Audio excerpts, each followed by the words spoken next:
नमस्कार, एक बार फिर से स्वागत है आप सभी का कमोडिटी आउटलुक में, जहां पे हमारे साथ जुड़ते हैं अजय केडिया सर और बताते हैं कुछ कमोडिटीज के बारे में। तो चलिए सीधा जुड़ते हैं अजय केडिया सर से और जानते हैं कुछ कमोडिटीज के बारे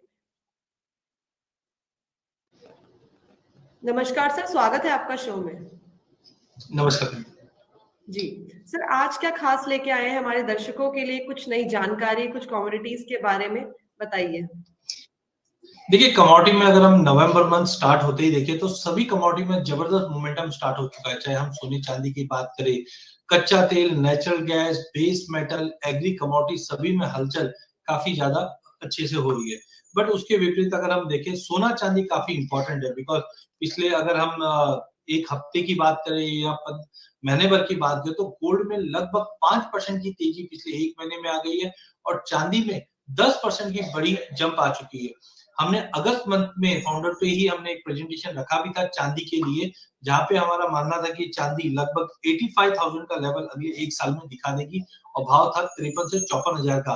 और आज हम देख रहे हैं 62,000 के ऊपर अच्छे से चांदी ट्रेड कर रही है और सोना भी 53,000 के लेवल पे आ चुका है।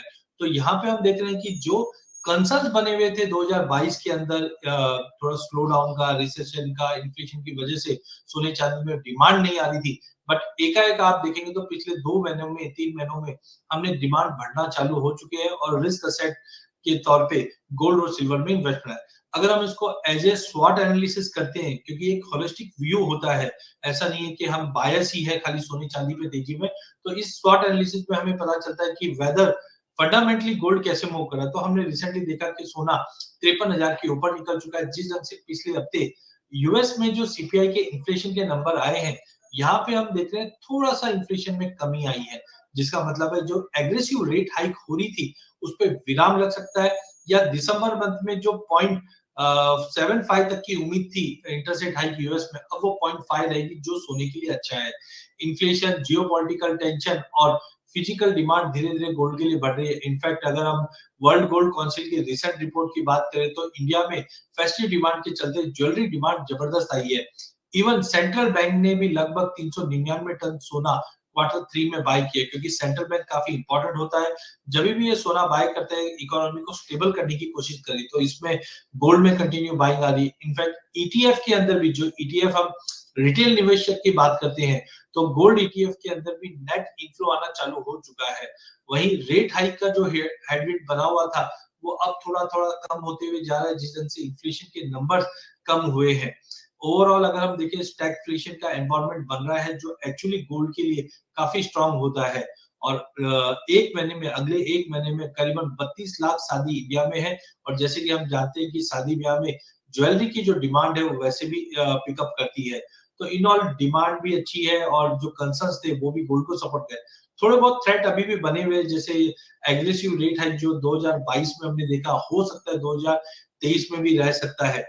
ऊंचे भाव के चलते या इन्फ्लेशन कंसर्न के चलते वर्ल्ड वर्ल्ड गोल्ड काउंसिल ने भी बताया कि रूरल डिमांड थोड़ा सा डेंट हो सकती है, उस पर नजर रखना चाहिए। Other than that I don't think recession है तो गोल्ड तो वैसे भी बढ़ता है, तो ज्यादा कोई थ्रेट दिख नहीं रहा है, बट फंडामेंटली गोल्ड के लिए काफी स्ट्रांग है। वहीं अगर हम चांदी की भी बात करते हैं तो चांदी में हमने 62,000 का लेवल तोड़ दिया है और पिछले एक महीने में 10% की तेजी देखी, क्योंकि डॉलर इंडेक्स 114 वाला डॉलर इंडेक्स 106 के करीब आ चुका है। लेकिन सबसे इंपॉर्टेंट तेजी का कारण है वो है इन्वेंट्री। अगर हम देखें तो लंदन और हांगकांग में इन्वेंट्री जो चांदी की है वो 2 साल के लो पे पहुंच चुकी है, जिसका मतलब है कि एवरेज अगर हम देखें तो शॉर्टेजेस क्रिएट होना चालू हो चुका, माइंस के आउटपुट में कमी है, जिसके चलते जबरदस्त तेजी के आसार चांदी में लग रहे हैं। क्योंकि जनवरी से अगस्त तक की भी बात करें तो इंडिया ने ऑलरेडी 6,370 टन इंपोर्ट कर चुके हैं। वहीं चांदी का जो कंजम्पशन है वो कंटिन्यू बढ़ रहा है, क्योंकि हम जानते हैं कि चांदी ईवीज के अंदर, सोलर पैनल्स के अंदर काफी अच्छे से यूज होती है। और ये तेजी म्यूचुअल फंड इंडस्ट्री भागते हुए हमने देखा था कि फरवरी ऑनवर्ड्स सिल्वर के ईटीएफ इंडियन मार्केट में भी लॉन्च कर दिए गए हैं, जिसका मतलब है आगे के आउटलुक काफी अच्छे लग रहे हैं म्यूचुअल फंड इंडस्ट्री को भी, जिसकी वजह से ईटीएफ्स आए हैं। थ्रेड साइड में हमने देखा है कि ऊंचे भाव में थोड़ा सा डिमांड को ड्रॉप हो सकता है, या कोविड कंसर्न जैसे चाइना में चल रहा है ऐसा कुछ होता है तो इंडस्ट्री को धक्का लग सकता है। Other than that I don't think कि कोई बड़ा थ्रेट है। तो दोनों सोने और चांदी में अगर फंडामेंटल एनालिसिस करते हैं तो स्ट्रेंथ और अपॉर्चुनिटी ज्यादा बन रही है रादर देन वीकनेस और थ्रेट। अब हम देखते हैं कुछ ऐसे पॉइंट जो अगले 1 साल के लिए या 2-4 महीनों के लिए भी बात करें तो सोने को सपोर्ट करें। पहला है कि despite Fed interest rate hike कर रहा है, उसके बावजूद सोने में अच्छे रिटर्न बने हैं। कोविड कंसर्न्स बना हुआ है, जिसके कंसर्न्स के बावजूद भी इन्वेस्टमेंट एक्सप्लोरेशन में गोल्ड को सपोर्ट मिल रहा है। वहीं लॉन्ग टर्म कोरिलेशन भी अगर रिस्की एसेट से देखें तो आज की डेट में सोना अब तक उतना नहीं बढ़ा जितना इक्विटी मार्केट में जंप दिया है। ईटीएफ के अंदर कंटिन्यू इनफ्लो आ रहा है, फिजिकल डिमांड कंटिन्यू बढ़ रही है और रियल अगर यूएस के रियल यील्ड की बात करें तो यहाँ पे डीकपलिंग हुई है, जिसका मतलब है सोना आउट परफॉर्म आने वाले दिनों में करेगा। तो ये सारे फैक्टर्स सोने और चांदी को सपोर्ट करते हैं। अब जब हम फंडामेंटल देखते हैं वो तो सपोर्टिव है, बट क्या टेक्निकल भी ऐसा हमें मिलता है? तो टेक्निकल में आप देखिए यहाँ पे एक छोटा फ्लैग पैटर्न बना है, या आप बोल सकते हैं ये रेंज ब्रेकआउट दिया है वीकली चार्ट पे। तो जब तक प्राइजेस 52,000 के ऊपर मेंटेन है, हमें लगता है प्राइजेस 54,800 तक का भी लेवल एक 3 से 6 महीने की अवधि में देखने मिल सकता है। छोटे टाइम फ्रेम में भी अगर हम देखते हैं तो हमने एक नया तरीका देखा है कि प्राइजेस देखो यहाँ पे बॉटम बनाया, फिर रैली की, फिर कंसोलिडेट, फिर रैली, फिर कंसोलिडेट, फिर रैली, फिर कंसोलिडेट। तो ऐसा नहीं कि एकाएक ही मार्केट उठ गया है, मतलब अपने आप को कंसोलिडेट करते-करते मार्केट चल रहा है। तो एज ऑफ नाउ इंटरनेशनल में 1750 का लेवल जब तक होल्ड किया हुआ है, हमें लगता है कि ईयर एंड 1800 का लेवल आराम से क्रॉस करता हुआ दिखाई देगा सोना। और वीकली चार्ट पे भी देखें तो ये एक डाउन ट्रेंड चालू था, बट यहाँ पे कंसोलिडेट करके अब इसका ब्रेकआउट दे दिया है। तो ओवरऑल स्ट्रक्चर वाइज काफी स्ट्रांग है। चांदी में भी हम देखें तो यहाँ पे हमें एक राउंडिंग बॉटम और एक फॉलिंग वेज पैटर्न बना है, जिसका ब्रेकआउट ऑलरेडी 56,600 पे हो चुका है। अब 56 के ऊपर हमने लगभग 63 का लेवल देख चुके हैं। एक बार प्राइस 63 के ऊपर निकलता है तो हमारा मानना है कि 68,000 तक का लेवल जो हमने पहले देखा था, फिर से वापस चांदी 70 के करीब आते हुए दिखाई देगी। ये वीकली चार्ट पे है। वहीं अगर हम चांदी को बड़े पैमाने पे देखते हैं मंथली चार्ट पे, तो यहाँ पे आप देख सकते हैं कप एंड हैंडल फॉर्मेशन हुआ है, और ज्यादा करके देखते हैं एक रैली के बाद जब भी ये फॉर्मेशन ब्रेक होता है तो एक बड़ी रैली आती है, और जो टारगेट होता है वो ये रहता है डेप्थ ऑफ द कप। तो यहाँ पे अगर हम लोग देखते हैं तो ये टारगेट दिखाता है 72,000 का। हाँ, इसको लगभग हम पकड़ सकते हैं, अगले 6-8 महीने का पीरियड जरूर लगेगा, बट चांदी के टेक्निकल और फंडामेंटल काफी स्ट्रांग है। इंडस्ट्रियल यूज है ईवीज के अंदर, सोलर पैनल, 5G में, तो टेक्निकल और फंडामेंटल दोनों ही चांदी और सोने के लिए काफी सपोर्टिव है, छोटे टाइम फ्रेम पे भी और बड़े टाइम फ्रेम पे भी।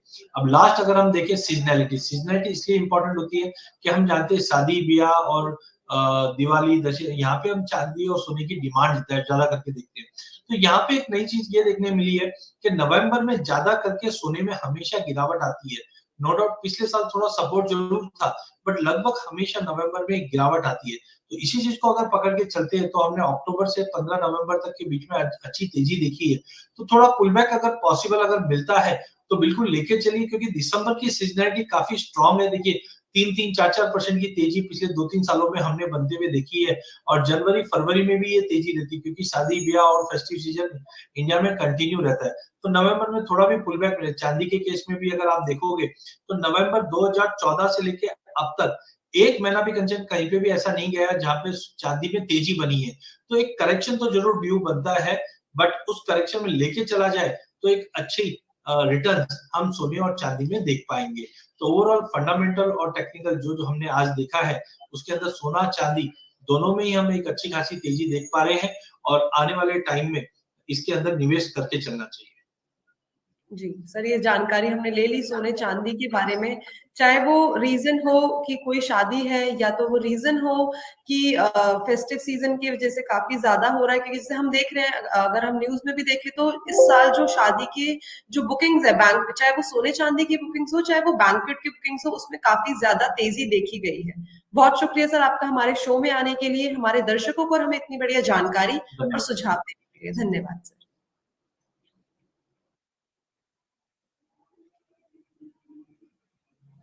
तो ये थे अजय केडिया जी, जिन्होंने आज प्रीशियस मेटल यानी गोल्ड और सिल्वर के बारे में हमें काफी ज्यादा जानकारी दी है, बहुत सारी चीजें बताई है, बताया है कि किस तरीके से उन्हें ग्राफ्स दिख रहे हैं लास्ट 1 ईयर का भी अगर हम डेटा निकाल के देखें तो सारी की सारी चीजें हमने सर ने एक पीपीटी के माध्यम से हमें सारी चीजें बता दी है, और बताया है कि दिसंबर जो आने वाला महीना है उसमें हमें सोने चांदी में तेजी दिखने को मिल सकती है।